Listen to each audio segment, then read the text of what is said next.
Okay, you are now live. Good afternoon. I'm Chair Brian Haynes, and I'd like to welcome you to the October 28 Public Safety Committee meeting. All council members and staff are participating virtually. We appreciate your patience as we work through holding these committee meetings a bit differently. To help our audience follow along, I'll state each section of the agenda aloud. We are streaming live on our Virtual Engagement Hub, which is accessible through the Virtual Engagement Hub link on the front page of the city website. We also have an option for the public to listen live by phone by dialing 855-925-2801 and entering the code 9477. For those of you out there with us today, welcome. For today's meeting, we have the option for people to call in and comment live during the meeting. To call in and comment live, use the same number, 855-925-2801, meeting code 9477. Your phone will be muted and you will hear the meeting live. At this point, callers will hear, for more options, please press star. Pressing star will allow callers to continue to listen live and join a speaker queue. Callers should only join the speaker queue during the time at the end of the agenda for public comment. If you're watching the meeting through the live stream while you're listening to the meeting by phone, please be sure to turn down the volume on your device. I will now go through and introduce all the committee members and staff who are participating virtually. Please make sure to mute your microphone if you are not speaking. When you would like to speak, unmute your microphone. Please remember to mute your microphone after speaking. Council and staff, as I call your name, please say a quick hello. Vice Mayor Gwen Whistler. Hello. Councilwoman Shanika Smith. Hello. Assistant City Manager Kathy Ball. Hello. City Attorney Brad Branham. Hello, everyone. Deputy Chief Stark. Excuse me. Is he with us? He should be joining us soon. Okay, we'll move on to approval of minutes. Can I get a motion to approve the minutes? So moved. Second. We have a motion and a second.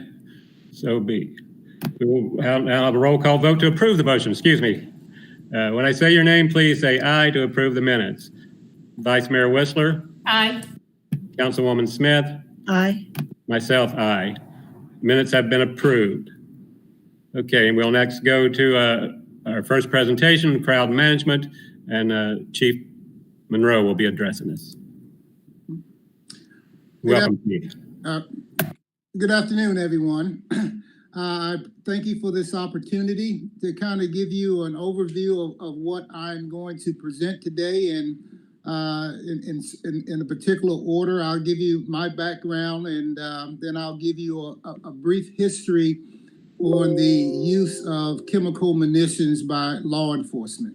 My presentation is pretty much based in the various types of munitions being used currently by law enforcement, the various effects of those munitions, some of the differences between the various types of munitions, what the primary uses are, things to be considered during this deployment.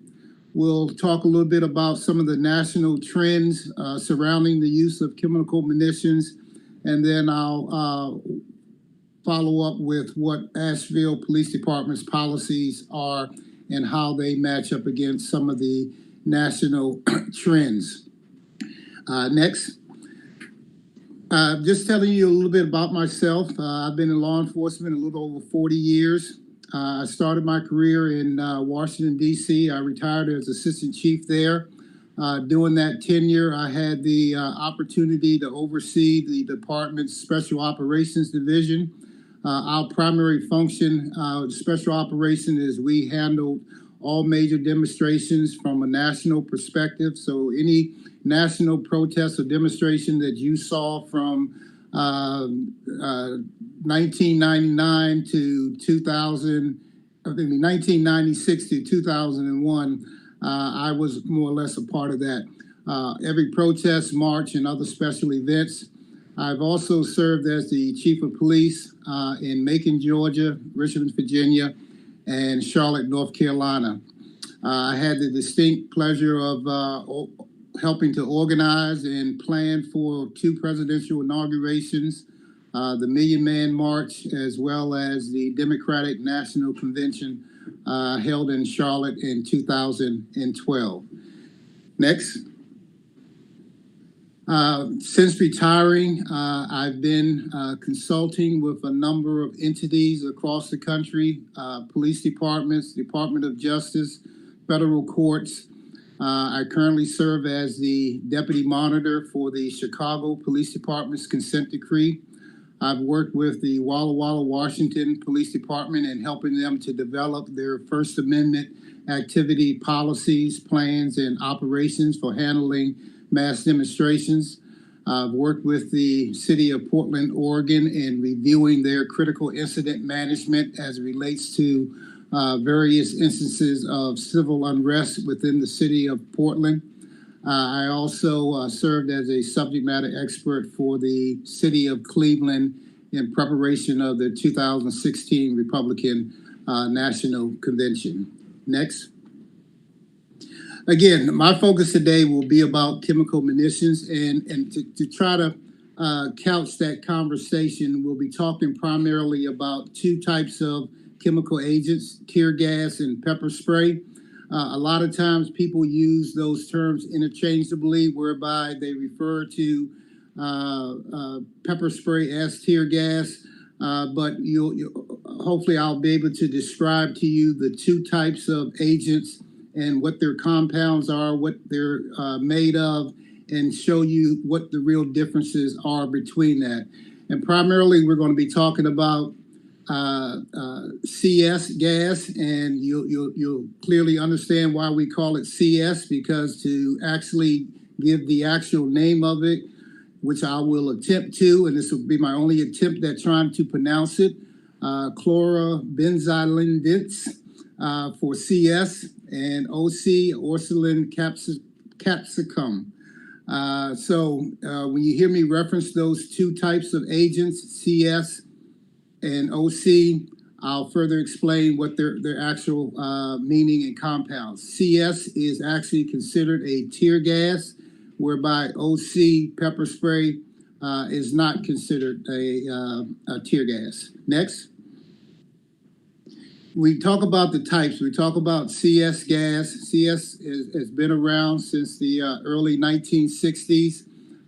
It has been used in doing military confrontations around the world. It's made from a man-made compound. It's a powdery substance that's heated and extracted. It carries the name of tear gas. It comes in a much higher concentration than OC. Many departments consider it a higher level of use of force because of the potency within CS gas. It can be considered as a nerve agent because it not only irritates cells, your mucus, eyes, and so forth, but it also has the ability to activate pain receptors within the body, such as the skin upon contact. Next. OC, pepper spray.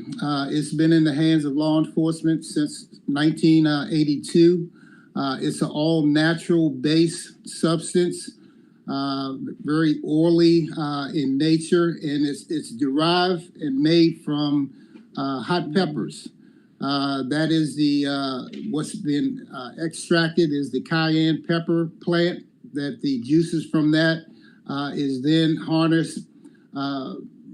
Based on the Center for Disease Control, they actually list pepper spray as a riot control agent and not as a chemical agent. It comes in different strengths, anywhere from, it may not really mean a lot to you, but between a 0.18% of the cayenne pepper up to a 3%. Whereby most law enforcement agencies, what they purchase on the open market carries a strength of 1.3 to 2% for law enforcement. Next. When we talk about the effects, I'll start off with tear gas. It does affect the respiratory system. It feels like you can't breathe, that you're choking. Eyes tear, there's a burning sensation and a searing pain upon the skin with that powdery substance. It doesn't allow you to open your eyes once you fully consumed it. Just profuse coughing, mucus discharge, and you become somewhat disoriented when you're under the influence of the CS gas. It does have the ability to contaminate others that may come in contact because of the powdery substance can be transmitted to other people.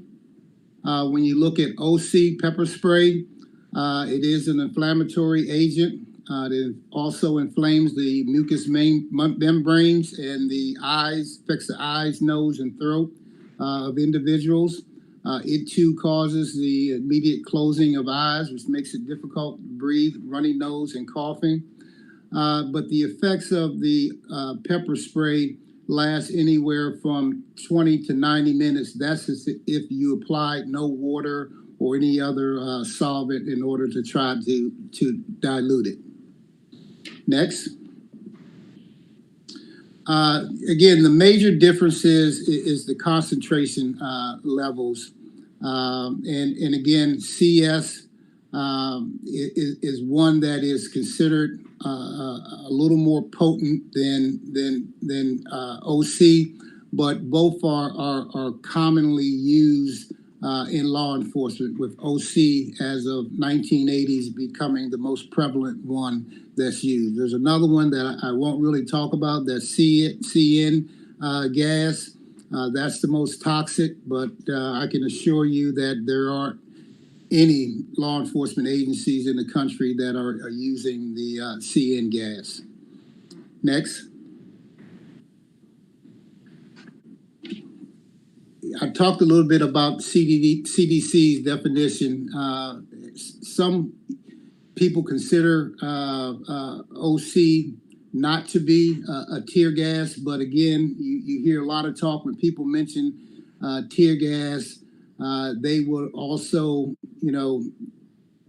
bring in OC spray, which doesn't necessarily classify itself as a tear gas, just based on the compounds that make up OC, by which they all come from a natural plant and not made by mankind with various other compounds associated with that. Next. When you talk about law enforcement and the uses of these agents during civil unrest, there needs to be very stringent guidelines as it relates to when it should be deployed, when it's based on riotous actions. And in most states actually define what a riot is, whether it's 3 or more, 5 or more acting in concert to destroy property, inflict injuries, things of that nature. The definition of riotous action brings in the justification for chemical munitions. Used as a defense against violent behavior, should not be an offensive type of strategy or deployment, but it should be based against violent behavior. Prevention of serious injuries to both citizens and law enforcement. Major property damage. There's a lot of discussion that goes on whether or not it should be used to protect property, but those are decisions that departments and cities need to determine up front as it relates to the need to protect personal or public property. Next. The effects of it as it relates to deploying it based on those actions that we just discussed are to distract individuals from engaging in either violent behavior or riotous action, to disorient them whereby they cease being a coordinated group of people that are engaged in that type of disruptive criminal behavior, or as a dispersal strategy for violent crowds. And we'll talk a little bit about the dynamics of crowds and how you make certain distinctions and so forth. Next. Deployment considerations. I think every department must have certain things that they consider prior to the deployment of any type of chemical agents. Number one, that you have tried other less intrusive methods and you found them to be ineffective prior to using. Majority of those present, we have to recognize, are not involved in illegal, violent behavior. That you've given adequate dispersal orders.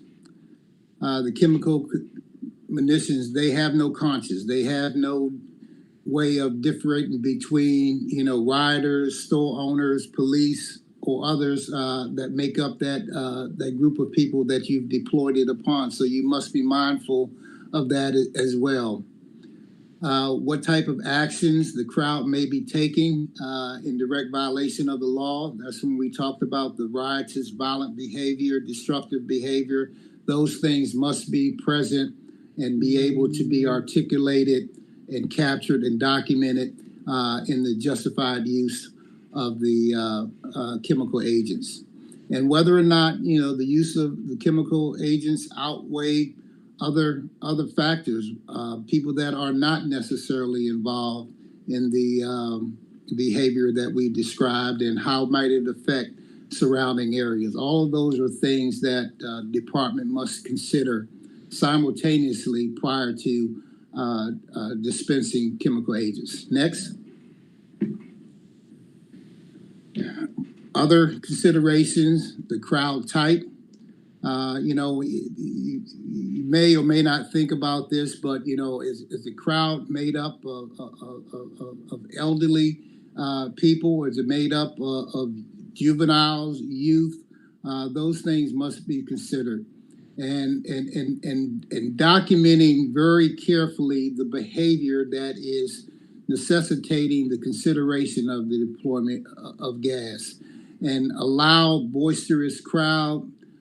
Chanting, marching, taking over certain streets. But if it's not coupled with some type of violent behavior, careful consideration must be given prior to dispensing those agents. You also need to look at what countermeasurements are being employed by the crowd. Whether or not, members of the crowd are wearing gas masks themselves, whether or not, people are carrying welder's gloves in order to pick up munitions and throw them back at you and so forth. So those type of things have to be considered, as well as your area of operation. Where are you looking to deploy it? Whether it's an open street, an open field. Businesses need to be considered based on the ventilation system that may be around buildings, as well as open streets where vehicle traffic may be about. Because if these chemicals were to affect a motorist driving at a moderate speed, it could be hazardous to them as well. And quite naturally, you have to be mindful of the wind conditions. The wind conditions play a very large role in your deployment strategy, where you deploy, how much you deploy. So wind factors have to be a part of that consideration. And one of the most important aspects to be considered are what are the escape routes?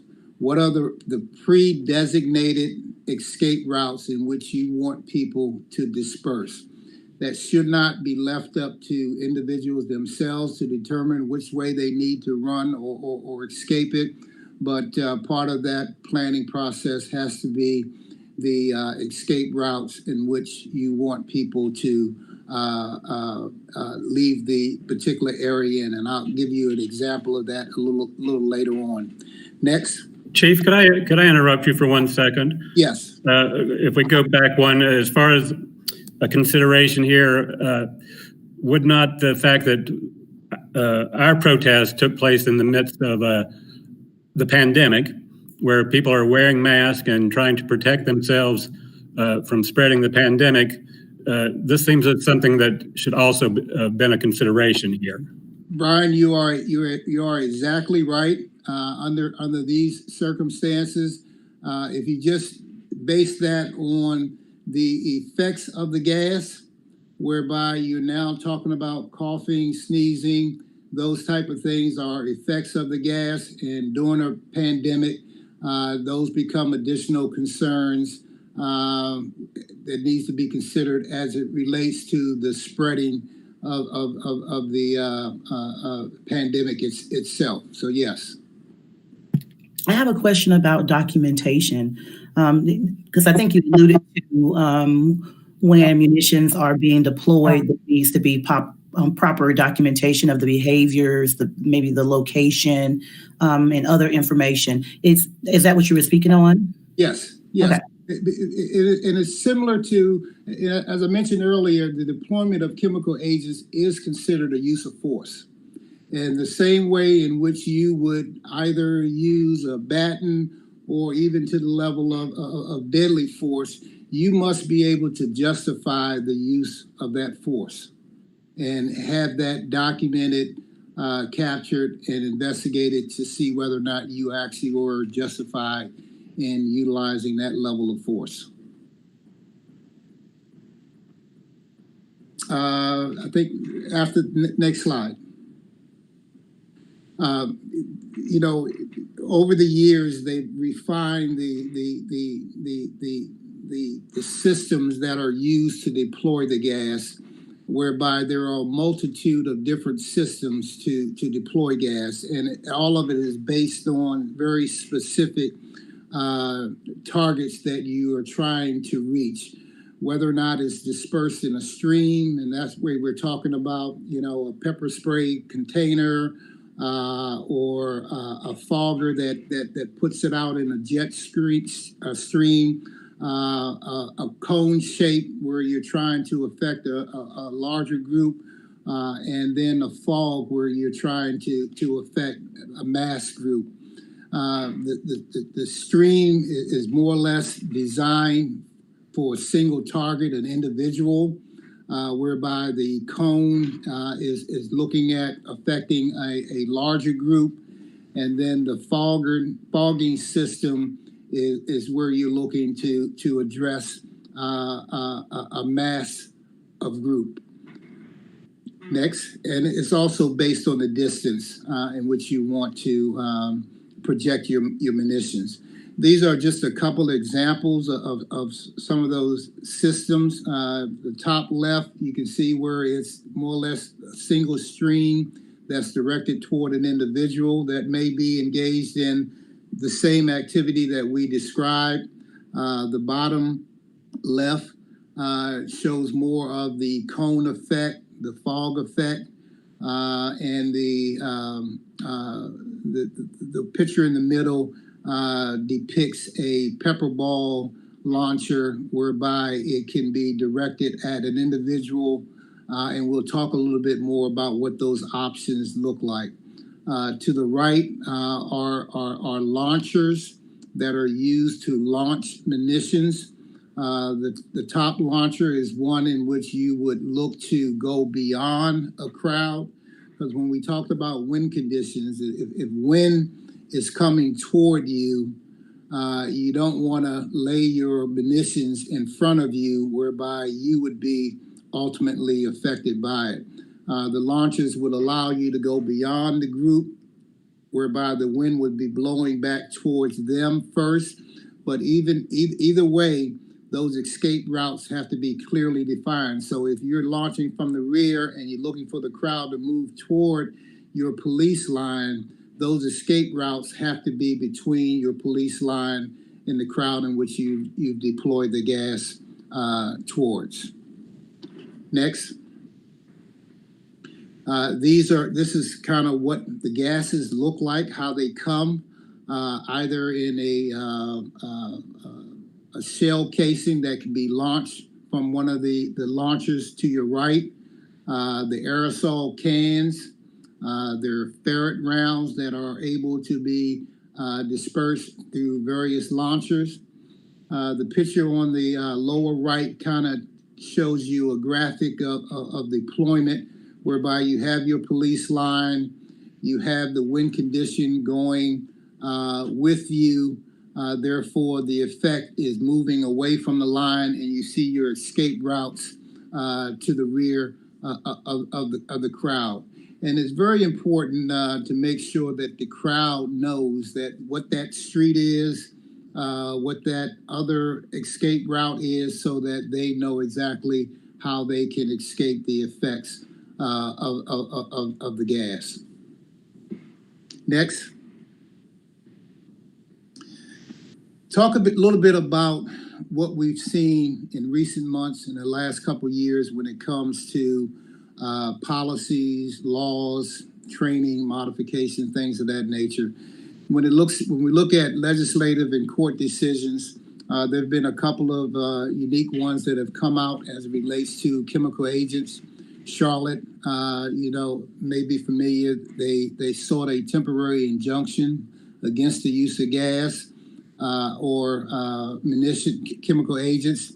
That stayed in place for a couple of days, and then it was lifted. Council then made a move to ban the purchase of chemical agents. However, I believe they've since rescinded that. The city of Portland changed the law whereby officers could only deploy chemical agents if there's a direct threat to the life safety and there's no viable alternative to dispersing a crowd. Seattle limited the use to only SWAT teams and only to protect life. Denver prohibited the use of CS of any type of gas on peaceful demonstrators. That's still trying to be worked out. And they also prohibited the use of CS gas. Oregon only authorizes the use of chemical agents after police have declared a riot, and they define that as 5 people or more. However, warnings, 3 distinct warnings must be given. When you look nationally at some of the policies that have changed in recent years, Chicago, the superintendent of police must be the one that approves the use of OC. OC is the only chemical agent that Chicago Police Department is authorized to utilize, and only the SWAT unit are authorized to deploy that. Seattle, the chief of police must approve the use. Other cities have elevated it to senior command level personnel approving and documenting the crowd actions prior to the authorization of chemical agents. Several have instituted verbal warnings that must be recorded and documented and given at various intervals, and to ensure that everyone at the front of the crowd as well as everyone in the back of the crowd has an opportunity of hearing those warnings and the directions. Some departments use smoke as a deterrent, whereby smoke is deployed that has no chemical agents in them, just as either a warning or a deterrent. Many departments only allow specifically trained officers to deploy any type of chemical agents. As I stated with Denver, they're only allowed to use OC munitions. And this is one that has come out that I think is duly noted, whereby when you deploy gas, when you give the order to deploy gas, at some point you have to give the order to cease deploying gas and documenting at that period of time that you ceased the deployment of gas, and the same as we did in the beginning, documenting why you deployed it, documenting why you ceased to deploy it.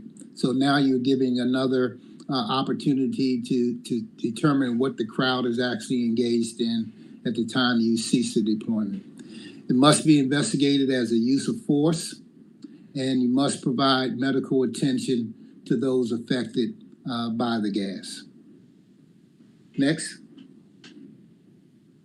Now, taking a look at the Asheville Police Department, and again, I'm not passing judgment. I'm only showing what their policy actually states, and also giving you the ability to reference what some other departments are. I think Asheville has a statement that kind of speaks to civil unrest, whereby they seek to preserve the public peace, prevent crime, and protect the rights of persons and property during events of civil unrest. I think that's an important statement to be made to set the foundation for what the department should be engaged in.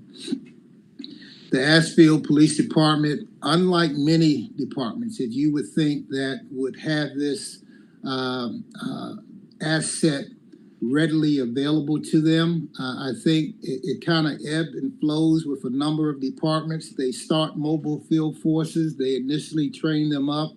I believe in 2012, every department in North Carolina certified their officers through the Homeland Security Domestic Preparedness Center, whereby they were certified in mobile field force training. A lot of departments have allowed that to fall by the wayside. They trained them once, they issued equipment once, never to be maintained. But the Asheville Police Department, in looking at their policy, they specifically train crowd control officers to provide a rapid response. They're certified each year. They go through not only an individual training, but a group. All 50 members of the Asheville Police Department go through that training together. The crowd control team receives specific training as it relates to the deployment, the effects, the quality, quantity of chemical agents, and there's only, I believe, 7 people on that team of 50 that is actually authorized to deploy any form of chemical agents during civil unrest. Next. I found in their policy whereby the commander of the crowd control team will be the one that gives the dispersal order. It's based on a North Carolina general statute that explicitly states what should be said in the way of making it legally committal to enforce should people refuse. The command to disperse is given clearly, and their policy also states that it must be heard by individuals in the front of the crowd as well as in the rear of the crowd, and whereby it speaks to even positioning officers in the rear of the crowd to make sure that it can be heard. They must clearly give avenues of dispersal to the crowd as far as what their escape routes are. Their orders to disperse will be recorded on body-worn camera, and they would issue additional warnings to people to disperse prior to any arrests being made as well. Next. When it comes to less than lethal munitions deployment, the department does have both CS agents as well as OC agents. In order to deploy CS agents, it must be authorized by the incident commander. Deployment of OC will be authorized by the incident commander. However, unless circumstances dictate and time is of a critical factor, the platoon commander can authorize the deployment of OC at their discretion, but must notify the incident commander as soon as practical. So in other words, they're not authorized below the incident commander to dispense CS, but they can dispense OC with a clearly defined public safety reason, but they must notify the incident commander as soon as practical. Riot control agents may be deployed after a lawful order to disperse. That's based on the warnings, the escape routes. They do authorize it to be dispersed. The commander will require all use of force reports associated with the dispensing of chemical agents is completed and investigated. Next. Crowd control chemical munitions. As I stated, they do authorize their CCT teams to disperse that. They are the only individuals that are allowed to do that. There are 2 individuals that can deploy CS. There's 5 individuals that can deploy OC. Their policy states prior to deployment, they must analyze the seriousness of the threat to an injury to persons or property. They must consider the contamination and exposure to high-risk individuals, elderly, juveniles, people, if known, if you're around a health facility or things of that nature, there's additional vulnerable populations around. They must consider the reactions of the subjects to the munitions being deployed. Do they have ample means to disperse, to escape from it? They must have the Asheville Fire Department on scene doing dispersal. Evacuation, attempts to evacuate uninvolved citizens from the affected area should be attempted, whether that be by warnings, issues, or the fact that chemical agents are about to be deployed. Must consider vehicle traffic in the area as well as wind direction. Next. Deployment of crowd-controlled munitions. As I stated, only certified officers will deploy those munitions only after lawful order to disperse. They're deployed using low to high trajectory to minimize injury to subjects. Most of the munitions aren't directed at a person other than the stream of OC. We'll talk a little bit about the pepper ball rounds. It is or can be considered as an impact whereby you could fire that pepper ball at a particular individual.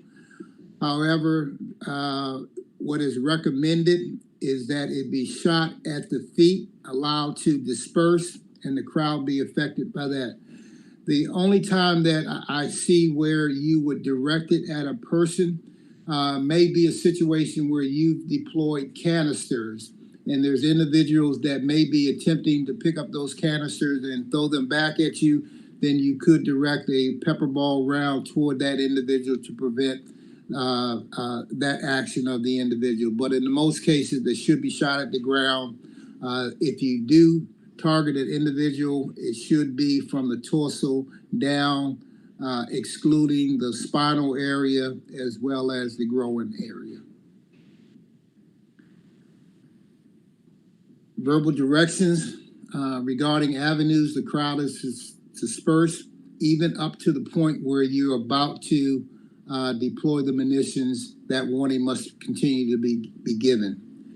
And then here's a question that, that people are still trying to decide: how do you quantify this? Only use the amount of chemical munitions that is objectively reasonable and necessary. There we have to have additional conversations to determine what that is. Their policy also states that appropriate medical treatment as quickly as is reasonable possible to include decontamination assistance. So people that are affected by the gas, the department requires that they provide immediate medical attention to include even decontamination assistance. So whether that's watering down someone or providing other solvents to lessen the effect of individuals that have been injured by that. Next, their training. The training of Asheville's Mobile Field Force fits the standards and definition of a nationally standardized process whereby their training is administered, and that by the Homeland Security Domestic Preparedness Center. And when they train you, and there's trainers throughout North Carolina, they actually certify those officers. So Asheville has in essence of about 50 officers that have received that training and have been certified. They train twice a year, 8-hour blocks, and they are trained with the entire team. There is special training for those that are deploying munitions. They must be trained and recertified every 2 years. Asheville currently has those certifications for those individuals. When deploying riot control agents, officers would only use the amount necessary to restore order to the area. Again, that's a question that I think still needs to be answered. What's that amount? Next. Questions? I know it's a lot, but if I need to go back to something, or if you need more clarification on something, I'm more willing to provide that context for you. I don't know how to frame my question, but I'm going to just try to do the best I can, because we were definitely understaffed during our summer protests. So we had to go out to other agencies. So if we have a policy in place concerning crowd control and concerning the deployment of munitions, I'm trying to figure out how we enforce, or how we're in full compliance with our policy and policy directions when we're asking for assistance. That is a very good point.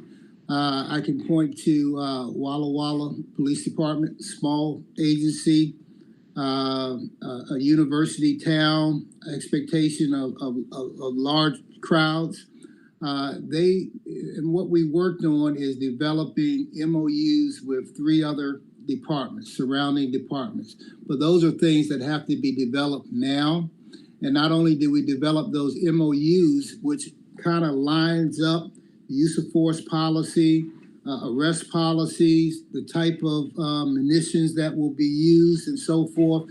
And you all agree that we're only going to use these 2 type of munitions, and we're only going to deploy them from these, systems.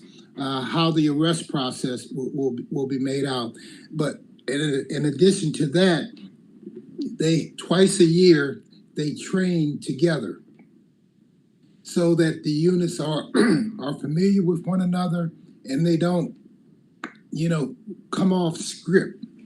So that's something that's very important when you develop these MOUs, that you not only spell out use of force and engagement, but you also create training opportunities for them as well. Thank you.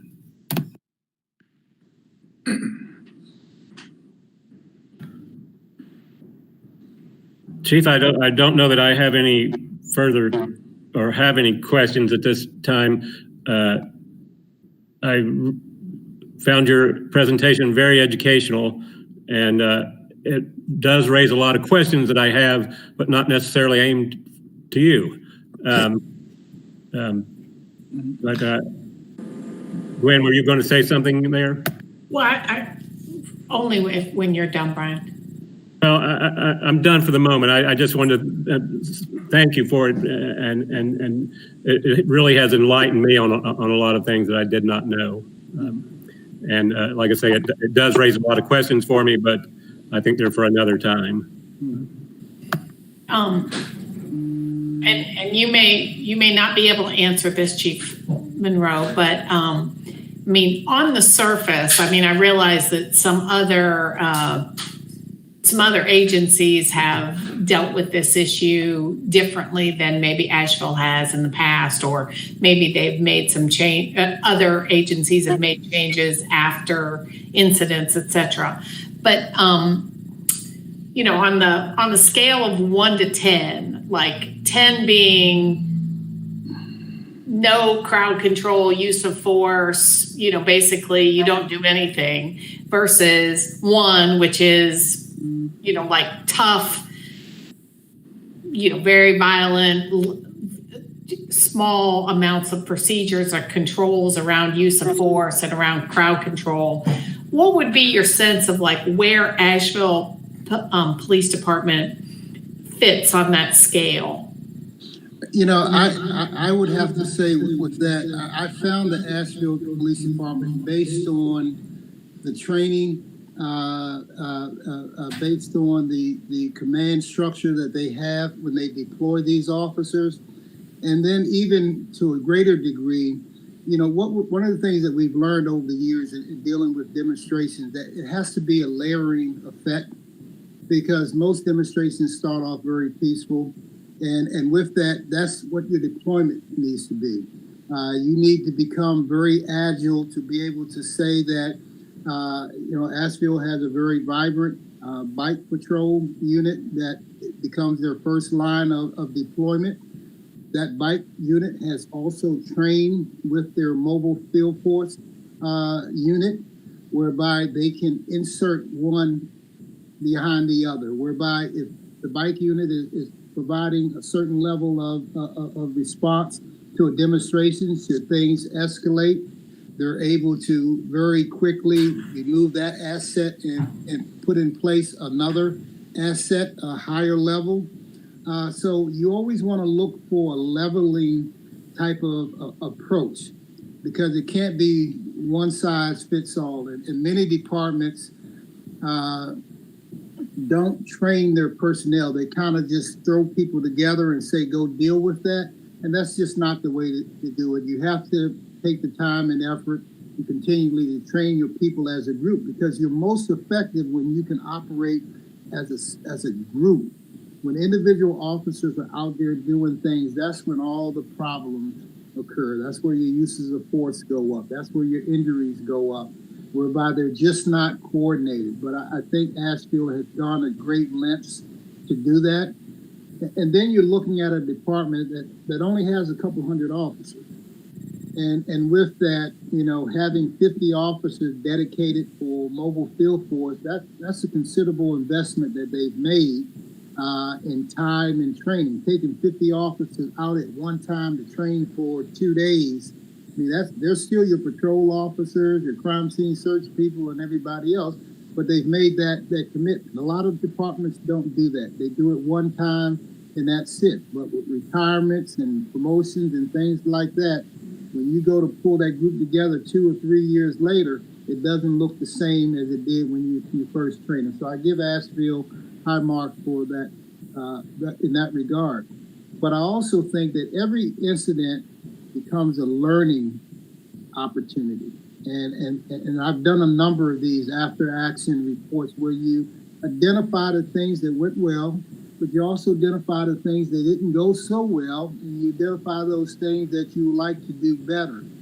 And I think you just need to make sure that they go through that process, and that it's a comprehensive process, and it's not one in which we only talk about the things that we did right, but you actually call out the things that didn't go so well. My conversations with the chief and other staff, I think they've done that. I think they've identified some gaps in their operations, and with that, starting to make some progress in addressing some of those gaps. So that's what you want to look for, to make sure they go through that process, and it's a wholesome process. Thank you.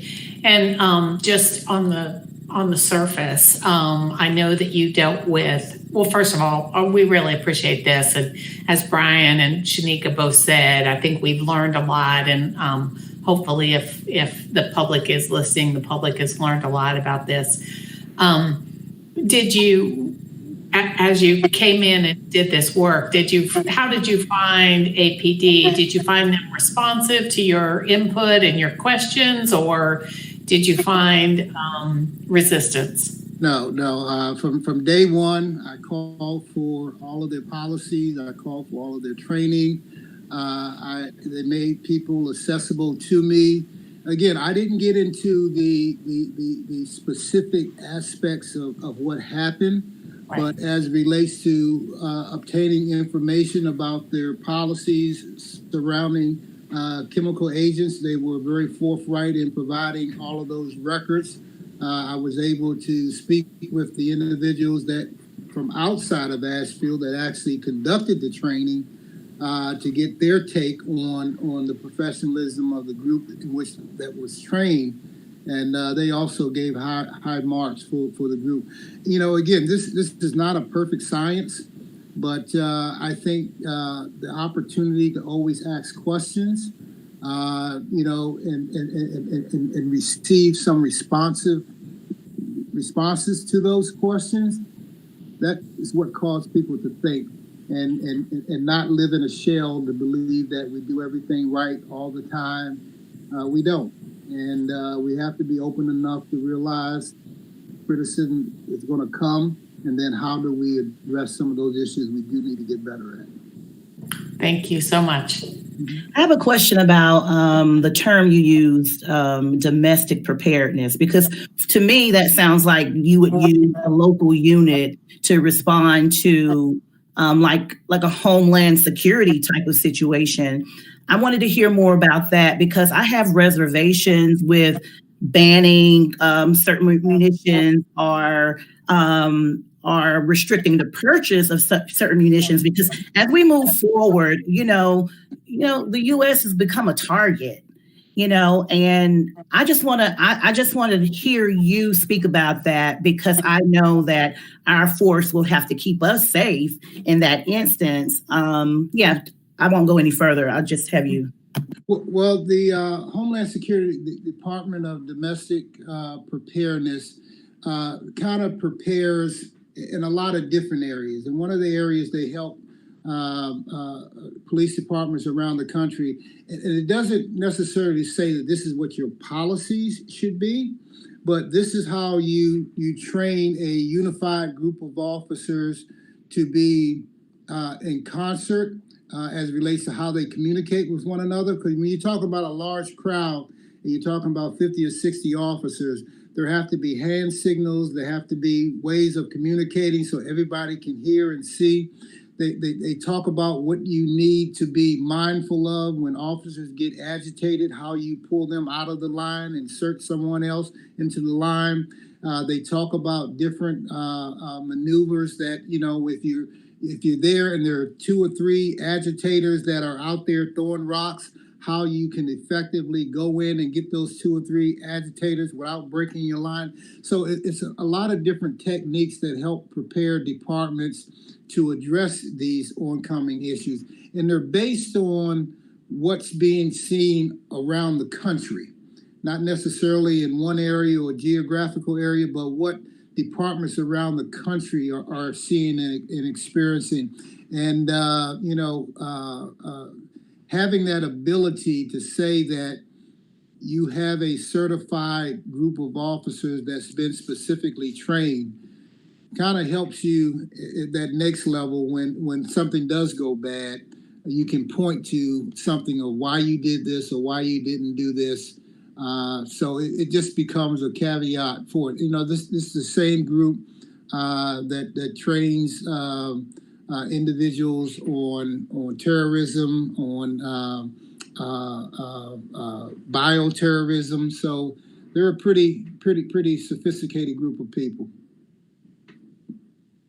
Thank you. Anyone else? And Chief, I would just like to reiterate that your statement that what you've addressed here today is the AP, besides enlightening us on all this information, as far as saying that the APD is trained properly in this situation, and that they have I don't know about the proper policies in place, but the training is there. Yeah. But you're not commenting on how they reacted during these protests, whether or not they were proportional to what was going on the ground. No. Okay. Again, I thank you very much. I learned so much today, and so much that I've wanted to know, and it's been extremely helpful for me. And I would ask Kathy if his presentation could not be made available to us in the form of an email or something, so we can study it further. Yes, sir. Brian, I sent it to the committee right before the meeting. Okay, sorry, I didn't see it. Thank you. And thank you again, Chief. Thank you. And we will make sure it gets posted on the public safety website. Great. Okay, we'll now move. I was just going to say before you move on, Yeah, go ahead. there was a wealth of information there, and from what he described, we would, as a committee, we would really have to comb through it to figure out, to give them some direction. I guess it was just kind of too much to decide now, but I think there is a lot that this committee would have to consider as a next step, based on all the information he gave. Yes. And I wish I had seen this earlier, because I would have had more questions, because there was a lot there to take in. Okay, so we'll now move to update on council review of body camera footage from protest, and City Attorney Brad Branham will address this. Thank you, Mr. Chairman, and good afternoon to all the committee. I think I can be fairly succinct today, as most of you, I'm sure probably all of you, remember that in late September, City Council took the recommendation of this committee for a direction to myself to seek release from our court system of the relevant body cam footage that was taken during the recent protest, which we've been discussing here today. Following that, my office worked very closely with APD to begin assembling that footage, all of the specific instances that council had requested, and put together a petition to the court. A hearing was held on October the 6th in front of the Superior Court here in Buncombe County on that requested release. I will say that at that hearing, an attorney for one of the local police advocacy groups did show up and raised a few objections to the full release. We requested at that time that the judge allow us to see if we could work out some of those concerns outside of the hearing process. So we've spent several days working with that attorney in close concert in order to address some of the issues that they raised during the hearing. I'm happy to say that we have reached a full agreement on a mutually agreeable order between the police advocacy group's attorney and my office. And we have actually presented that today to the judge for final signature. I will also add that all of the requested incidents, video incidents that council requested, are still included, and it will be available upon signing of this order to all of council to view. Now, we do not at this point suspect there's any additional hurdles to receiving that order within just the next couple of days. And at that point, we can immediately move to begin scheduling viewing sessions for the council members. I think given the element of time and the interest of that, we would likely want to have individual or small group scheduling so that we're able to more expeditiously move forward with allowing council to view this footage. There's a couple of hours at least of footage in order to get all of these events, so it may take some time for you to see each one of these, but we should be able to make this available to you just within the coming days. And again, I do expect that order to be signed, barring any unforeseen surprises, just within the next day or so. So Brad, you're saying we'll have to schedule like an appointment in order to view it? I mean, it's not like if I have 2 free hours tomorrow, I can get on there and look at it. I think we can accommodate that. We want to make it available. Primarily, the scheduling aspect would be if council members decide to come to City Hall for any reason to view it. We wanted just to make sure to not run afoul of any open meetings laws by having too many council members show up at the same time. But we can be very, very accommodating, I think, around whatever schedules council members would like to come in and have access to the footage. But we also can view it from the privacy of our homes, right? We don't have to come in for this?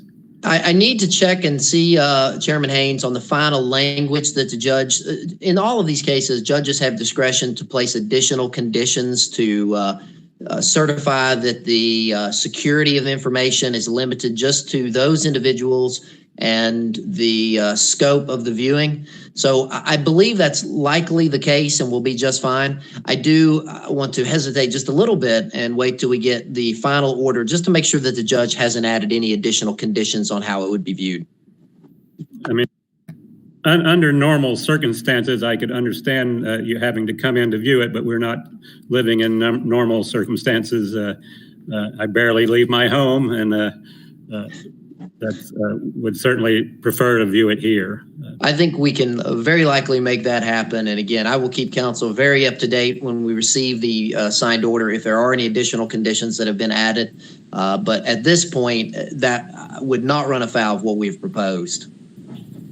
Brad, may I ask, so what's are we basically then under the same guidance as we are when we go into closed session, when we view these tapes? Basically, the authorization is just for council to see it, and that we're not to discuss it or take it outside of the council group. I mean, kind of this is a little bit different, and I guess I just want to understand, and are you going to give us guidance about that okay?